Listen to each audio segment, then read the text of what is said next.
Welcome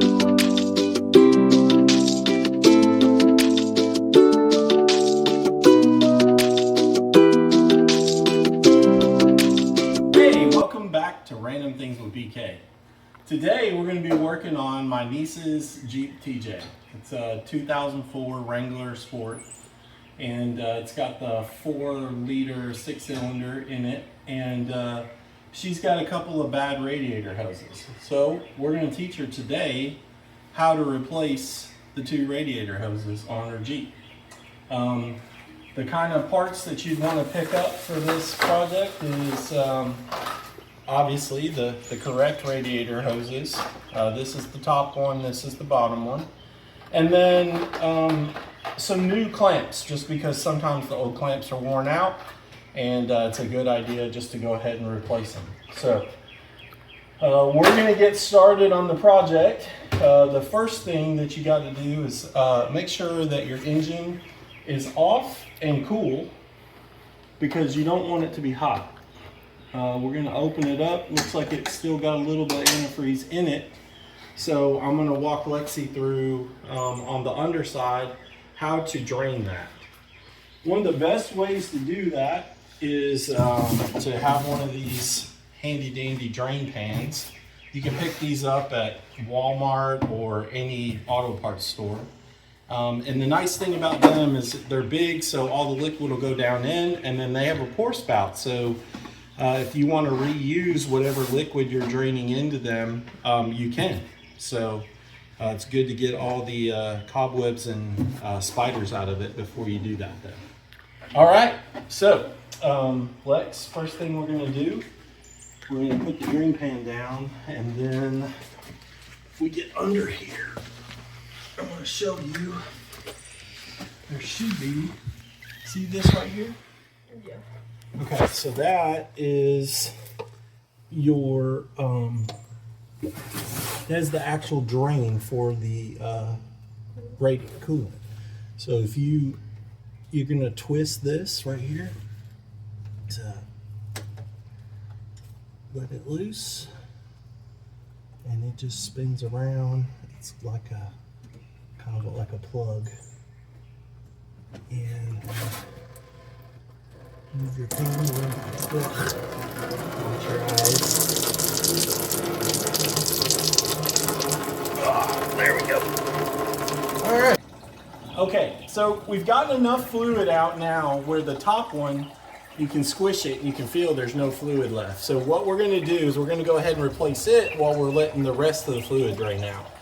So Lex, these type of clamps here, you see how it has an ear here and an ear down there?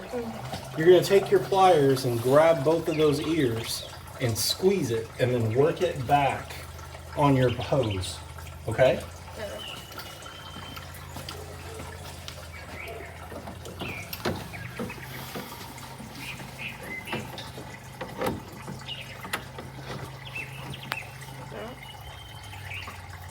Now, you got your pliers adjusted too far out, so if you adjust them in a little bit,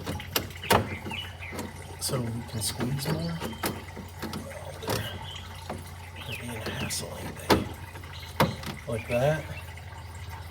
Now you should be able to work it back. Keep working.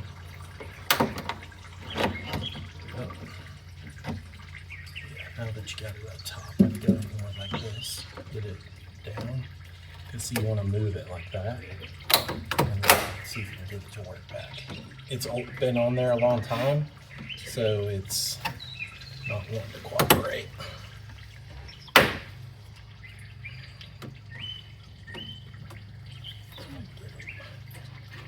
No. Okay. So another trick that you can do if you can't get that to go back is just to squeeze it like this and take the pressure off, and then just take the whole hose like that until you get it, and then pull the clamp off the front. All right, now I'm gonna let you climb up here, and you're gonna get this one here, okay?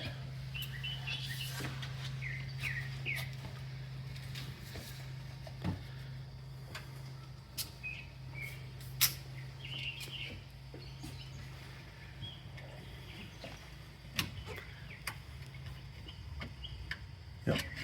Oh, almost got it.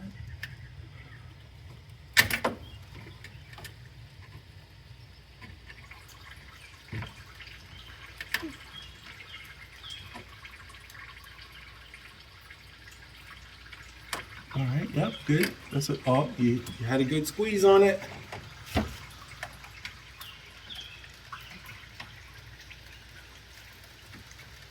All right, now you should be able to.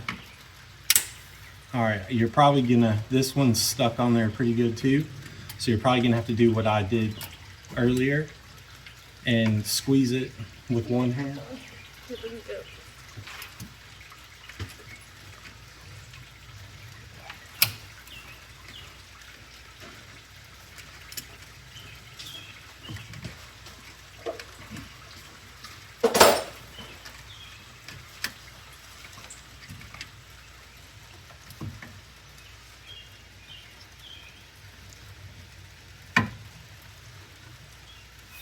You're not getting it squeezed because your pliers are too wide.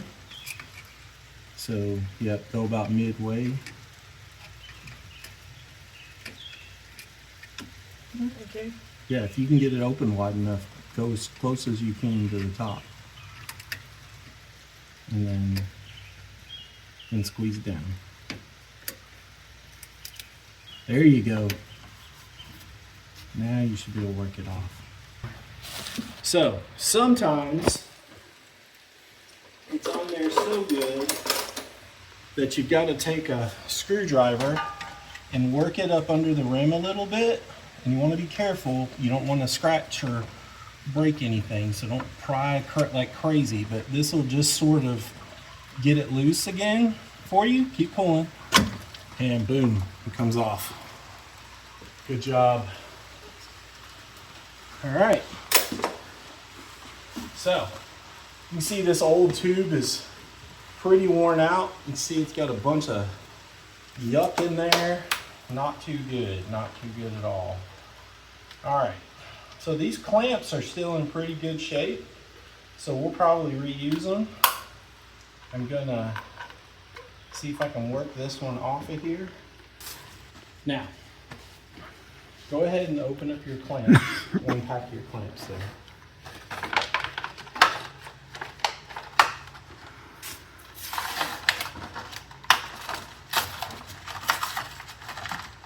Okay, so your hose clamps always have to be on before you put it on there, right? Because once it's on there, you can't put them on, okay? And one thing I like to do is I like to tighten them down a little bit, and so they're not so loose. You don't want to tighten them too much where they're like actually squeezing, but to where they're just not flopping everywhere while you're trying to put this on.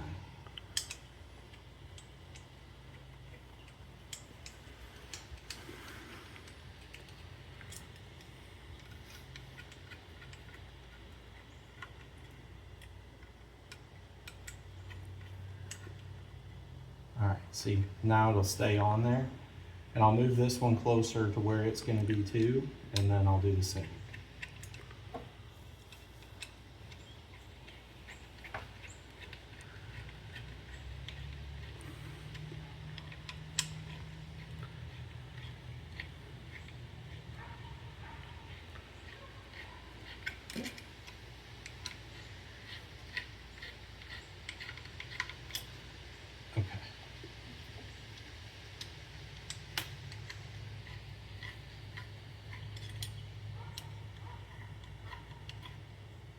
Okay, so if we look at your old tube, we can see that this one is made where it has a big end and a little end, right? Mm-hmm.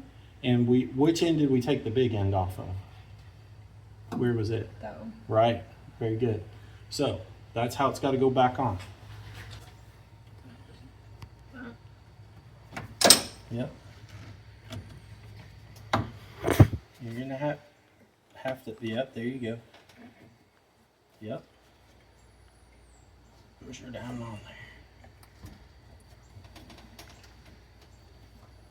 there. Okay, very good. So now you got to work your we'll have to open that clamp up a little bit probably. Let's get this one on all the way up too.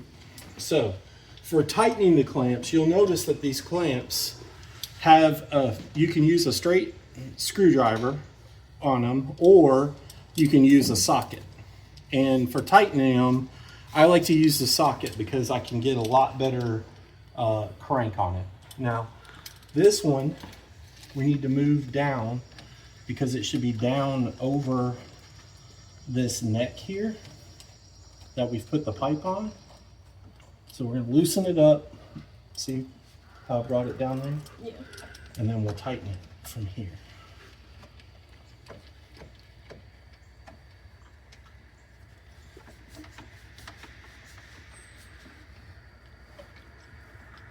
And you want to get these tight because they're going to be under pressure. So we don't want them leaking. All right, now same thing here. Loosen this one up a little bit so we can get it up over the neck. Like that. And then here, you tighten this one down.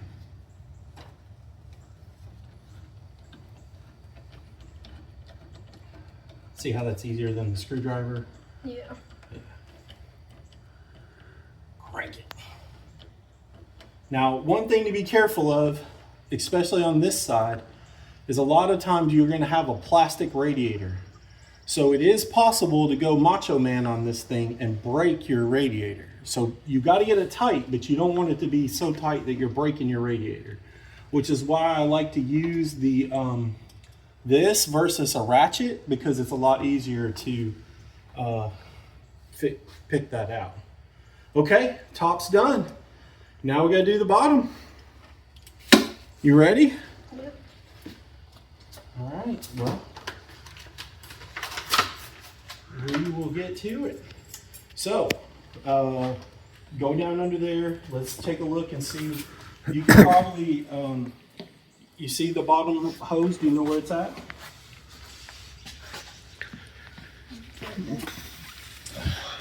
Yep. And what kind of clamps does it have? The same ones. Same ones? Okay, so we need the pliers again. All right. So to do this bottom, it's going to just be a repeat of the top, where we're going to pull the clamps off, get the tube off, and then replace it with the new tube. So, oh, It's a lot smaller. No, that's not the one. It's this one right here. That clamp looks like this. And I think the clamp is broke. It's probably why it started leaking a whole lot more. Yeah. Yup. Okay. So, to get that bottom off, we're probably going to have to do the screwdriver trick again. There we go.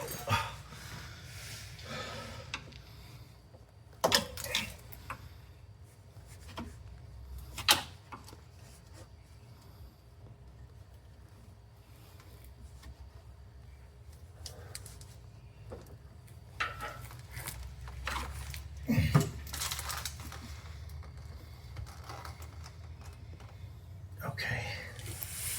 Then let's see where it's going. Okay.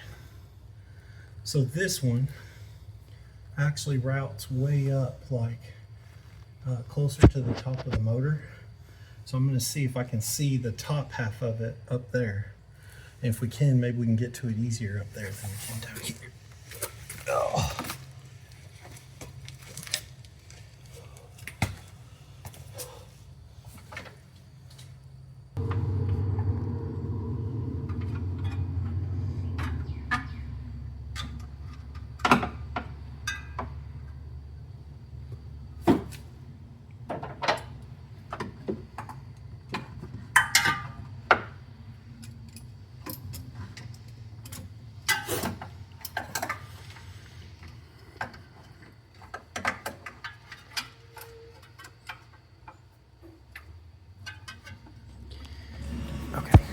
All right, so we weren't able to get the top hose part of the hose off. I'm gonna have to take apart more of the Jeep or have some better pliers or something to do that. So the main problem that we had was this bottom clamp was broken, and that's why it was leaking so bad. So we're gonna put a new clamp on the bottom and put it back together so that Lexi can drive it, and then we'll come back and replace this bottom hose at a later date when she can bring it over to my shop where I have all my tools. So that's what I'm doing right now to kind of wrap this up. We're gonna put this on, get it clamped down tight, and then we'll put some new fluid in it and see how she does. You gotta remember to close your valve here, or you'll just start pouring all of your fluid right back out. That's a very important step. Again, this is plastic, so be careful. Don't over twist, because you can strip these out real easy. I like to get it pretty tight, and then if it's leaking, I'll go in and put a little more on it. There's that. All right. So now we're ready to put some fluid in it. We'll see if we're still having any leaking problems. All right, so first you want to fill up your radiator, because that's how it gets directly into the motor. Lexi, I need you to go down and make sure we're not leaking anywhere. See any leaks? Good. All right, once you fill it up, there's going to be a little bit of air, so you got to give it a minute, let it kind of settle, and then we'll put a little more in it. And then we'll start it, check for leaks, and then we'll put a little more in it because it'll cycle through the motor and it'll want a little more.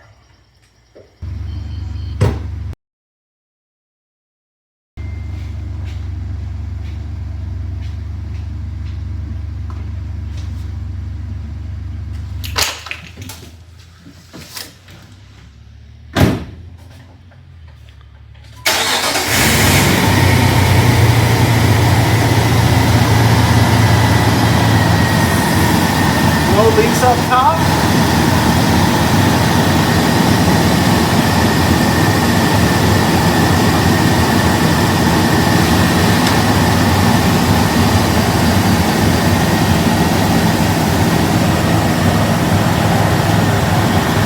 No leaks down there? Max, turn it off. All right, now anytime you've run your motor for any amount of time, it's going to get hot quick. So whenever you go to do this, you want to make sure that you're safe with your cap. So it's not, when I touch it, it's not hot, so I'm probably okay. But I'm going to open it. There's a release that will let pressure off, but it won't come off. So that's a safety. Then you turn it all the way around and you can pull it up like that. Now when I look in there, it's pretty much full of fluid. I'm gonna put a tiny bit more in just to make sure it's full. And then what I'm gonna do is I'm gonna fill up the actual reservoir. So we'll put some in there.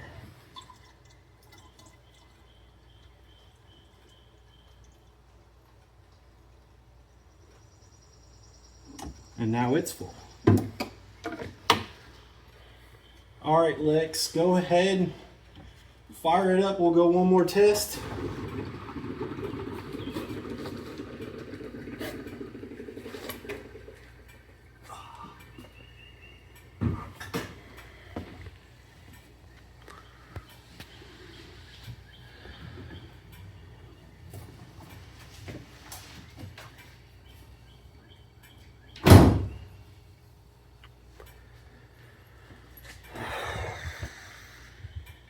Okay. All right, so as you can see, it's not that difficult to change out your radiator hoses on your vehicle, except for certain circumstances where it's hard to get to them. We could have got that off if I had a few more tools with me today, and we would have had to move a few things out of the way so we could get to that clamp better.